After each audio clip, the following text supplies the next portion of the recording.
Good evening friends, आप सभी को मेरा प्रणाम, नमस्कार, जय श्री राम। तो इस वीडियो में हम लोग बात करेंगे कि संशोधित परिणाम जारी होगा। तो लोग कमेंट कर रहे हैं कि केवल याचियों का, यानी कि जिन लोगों ने कोर्ट में याचिका लगाई है उनका संशोधित परिणाम जारी होगा, या चयनित यानी कि जिनकी ज्वाइनिंग पेंडिंग है और नियुक्ति लेने वालों का, यानी कि जो सेवा में या जिनको ज्वाइन कर लिया है, तो किन का संशोधित परिणाम जारी होगा, इसके बारे में हम लोग बात करेंगे।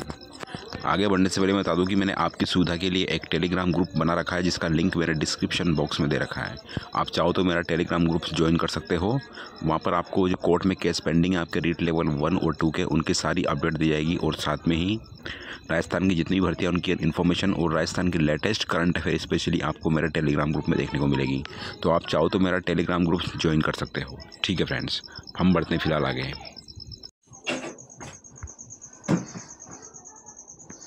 तो फ्रेंड्स, संशोधित परिणाम वो डिपेंड करता है कि अगर बोर्ड के पास में अगर जो लोग केस जीतते हैं, अगर उनकी संख्या मान लो 1000-1500 के आसपास रहती है और बोर्ड उनको एडजस्ट कर सकता है, ठीक है, यानी कि उनको ज्वाइनिंग दे सकता है, तो उस कंडीशन में क्या होगा कि जिन लोगों ने याचिका लगाई है सिर्फ उन्हीं का परिणाम जारी होगा, मतलब उन्हीं का ही संशोधित परिणाम जारी होगा। लेकिन दूसरी कंडीशन ये है फ्रेंड्स कि जिन लोगों ने याचिका लगाई है, अगर उनकी संख्या, यानी कि जिन लोगों ने याचिका लगाई है और उसमें जो रिवाइज रिजल्ट होने के बाद में अगर जो कैंडिडेट मेरिट लिस्ट में शामिल होते हैं उनकी संख्या, अगर बोर्ड में जो अभी बोर्ड के पास में सीटें वैकेंट है 1500, अगर 1500 से ज़्यादा लोग केस जीत कर आते हैं और मेरिट लिस्ट में उनका नंबर आता है, तो उस कंडीशन में क्या होगा कि फिर बोर्ड को सभी का ही परिणाम रिवाइज जारी करना पड़ सकता है। इसकी पूरी संभावना है। लेकिन अगर कंडीशन ये भी है फ्रेंड्स कि अगर जिन लोगों ने केस जीतने के बाद में मेरिट लिस्ट में आते हैं उनकी संख्या अगर 1500 से कम है, तो फिर सभी का परिणाम रिवाइज नहीं होगा, सिर्फ और सिर्फ जो लोग याचिका दायर करेंगे उन्हीं का परिणाम रिवाइज होगा। ठीक है, तो डिपेंड करता है कि बोर्ड के पास में कितनी सीटें वैकेंट है और बोर्ड कितनी सीटें बढ़ाएगा, या फिर बोर्ड हालांकि सीटें नहीं बढ़ाएगा, सरकार सीटें नहीं बढ़ाएगी। आपने देखा होगा पशुधन सहायक भर्ती में एक भी सीट नहीं बढ़ी, 52 बच्चों की सेवा समाप्त करी सरकार ने। अगर सरकार चाहती तो जो 52 लोगों की सेवा समाप्त करिए या जिनको नियुक्ति कैंसिल कर दी, चाहती सरकार तो 52 सीटें बढ़ाकर उनको ज्वाइनिंग दे सकती थी, लेकिन अधीनस्थ बोर्ड ने वापस से रिवाइज रिजल्ट जारी किया और जो 52 लोग बाहर हुए हैं उनको भर्ती से बाहर कर दिया। ठीक है, तो सीटें बढ़ने की संभावना थोड़ी कम नज़र आ रही है। बाकी ये डिपेंड करता है गवर्नमेंट के ऊपर कि गवर्नमेंट क्या करती है। ठीक है, दूसरी बात यह है कि एक कंडीशन ये भी है कि जिन लोगों ने ज्वाइन कर लिया उनकी सेवा समाप्त हो सकती है या नहीं हो सकती। तो बिल्कुल बता रहा हूँ आपको, इसकी गारंटी है, बता रहा हूँ, इसकी पूरी संभावना है कि अगर ऐसा होता है, यानी कि जिन लोगों ने याचिका लगाई है अगर वो 6 से 7 हज़ार लोग केस जीतते हैं और मेरिट लिस्ट में जिनका नाम आता है, तो बता रहा हूँ उस कंडीशन में सभी लोगों ने एग्ज़ाम दिया था रीट का, यानी कि जितने लोग रीट में अपीयर हुए थे लेवल 1 में या लेवल 2 में, उन सभी का रिवाइज रिजल्ट जारी होगा। उसके बाद में उसमें जो सेवा में आ जाएंगे उनको ज्वाइन दे दिया जाएगा, मतलब जो जिनका मेरिट में नाम आ जाएगा, रोल नंबर मिल जाएंगे, तो उनको तो ज्वाइनिंग दे दी जाएगी। लेकिन जिनका मेरिट लिस्ट में रोल नंबर नहीं आता है, यानी कि मेरिट लिस्ट से कम स्कोर होता है, तो अगर उन लोगों ने ज्वाइन भी कर लिया तो कोर्ट उनकी सेवा समाप्त कर देगा। ठीक है, ऐसा मैं जो अभी लाइव स्टॉक असिस्टेंट का और हाई कोर्ट एलडीसी का जो जजमेंट आया उसके बिहाफ पे बोल रहा हूँ। ठीक है फ्रेंड्स, तो ये था अभी के लिए। जो भी लोग बोल रहे हैं कि क्या सभी का संशोधित परिणाम जारी होगा, तो उसके लिए मैंने स्पेशली बोला है। मेरे वीडियो पे कमेंट करते हैं कि हम लोगों ने ज्वाइन कर लिया तो क्या हमारा भी रिवाइज रिजल्ट जारी हो सकता है, तो मैं बता दूं कि बिल्कुल संभावना है। अगर बोर्ड के पास में सफिशेंट अमाउंट में, यानी कि पर्याप्त संख्या में अगर रिक्तियाँ यानी रिक्त सीटें खाली नहीं होगी, तो उस कंडीशन में सभी का ही परिणाम संशोधित होगा। और अगर सीटें खाली होगी पर्याप्त मात्रा में, सफिशेंट अमाउंट में, तो सिर्फ और सिर्फ याचिकाकर्ताओं का ही रिजल्ट रिवाइज होगा और का नहीं होगा। ठीक है, तो ये डिपेंड करता है आपके लक के ऊपर।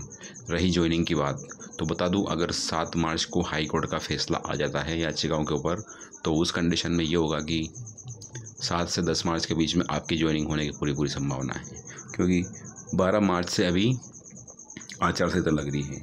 दूसरी बात यह फ्रेंड्स कि अभी तो आपका जो अदर स्टेट्स है जिन्होंने डिप्लोमा या डिग्री जो भी कर रखी है उनका वेरिफिकेशन कंप्लीट नहीं हुआ, अभी प्रोसेस स्टार्ट है बट कंप्लीट नहीं हुआ अभी। तो जब तक वो कंप्लीट नहीं होता उसके पहले ज्वाइनिंग मिलने की संभावना बहुत कम है, क्योंकि इनकी ज्वाइनिंग जो पेंडिंग थी वो ओनली एंड ओनली इसी वजह से रही थी कि इनकी जो भी डिप्लोमा या डिग्री या जो भी सर्टिफिकेट थे अदर स्टेट से थे, तो उनको वेरिफिकेशन नहीं होने के कारण इनको ज्वाइनिंग से वंचित कर दिया था। और जो मैक्सिमम स्टूडेंट है जिनकी ज्वाइनिंग पेंडिंग है वो वही लोग हैं जिन्होंने अदर स्टेट से अपना डिप्लोमा या डिग्री कर रखी है। बाकी जो राजस्थान से जिन लोगों ने किया अपना डिप्लोमा या डिग्री, उन सभी को नियुक्ति मिल चुकी है। ठीक है फ्रेंड्स, तो डिपेंड करता है फ्रेंड्स आपके लक के ऊपर कि क्या होता है।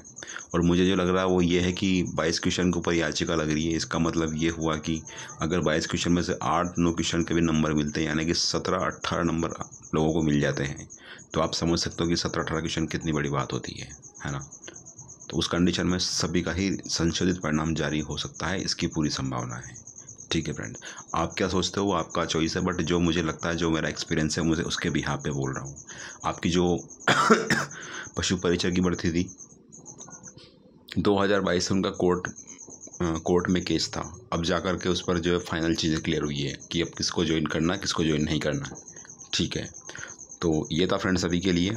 बाकी आपका लक के ऊपर डिपेंड करता है कि कितने लोग केस जीतते हैं और कितनों का सीटें खाली रहती है, कितने लोग केस जीतकर मेरिट लिस्ट में आते हैं, ये टोटली इसी पर डिपेंड करेगा।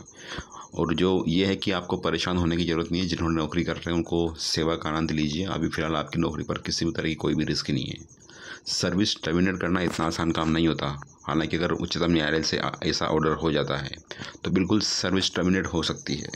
अभी आपने देखा होगा कि हाई कोर्ट एलडीसी में था, सीधा बोल दिया हाई कोर्ट ने कि आपने हमसे बिना पूछे ज्वाइनिंग दी इन लोगों को, यानी कि कोर्ट से बिना पूछे ज्वाइनिंग दी है। तो आप एक काम करो, दोबारा से मेरिट लिस्ट बनाओ और जो मेरिट लिस्ट में नहीं आते हैं तो उनको बाहर करो। और अगर जिन लोगों ने ज्वाइन कर लिया है और वो मेरिट लिस्ट में नहीं आते तो उनकी सेवा समाप्त कर दो। ये माननीय राजस्थान उच्च न्यायालय ने अपने फैसले में कहा है। ठीक है, बट अभी वो चीज़ें कोर्ट में पेंडिंग है माननीय उच्चतम न्यायालय में। अगर उस पर कोई फैसला आता है और याचिकाकर्ता उसमें केस जीतते हैं तो एक ऐतिहासिक फैसला होगा पूरे देश में। ठीक है फ्रेंड्स, तो बाकी का यही था। और भी कुछ अपडेट होगी तो मैं बता दूंगा आपको। जो भी लोग जॉब कर रहे हैं या जिनकी ज्वाइनिंग पेंडिंग है या जो भी चीज़ें हैं, तो बता दो कि वैकेंसी के बारे में फ़िलहाल कोई कि क्या होने वाला है क्या नहीं होगा। आपको टेंशन नहीं लेना, जो भी होगा बता दूंगा मैं। जिनकी ज्वाइनिंग पेंडिंग है, मुझे लगता नहीं है कि अब चीज़ें क्लियर हो पाएंगी। अगर 27 मार्च को फैसला आता है तो मैं वापस बता रहा हूँ आपको कि 10 मार्च के पहले 7 मार्च को अगर फैसला आता है तो मैं बता रहा हूँ आपको कि 10 मार्च के पहले आपको डेफिनेटली ज्वाइनिंग मिल जाएगी, अगर 7 मार्च को फैसला आता है तो। ठीक है, तो आप परेशान नहीं होइए, जो भी होगा अच्छे के लिए होगा। ठीक है फ्रेंड्स, और अगर आपके पास में दूसरे ऑप्शंस भी हैं, दूसरी भी वैकेंसीज़ हैं, तो आपको उनकी भी प्रिपरेशन स्टार्ट कर देना चाहिए, क्योंकि इस भर्ती की कोई गारंटी नहीं है।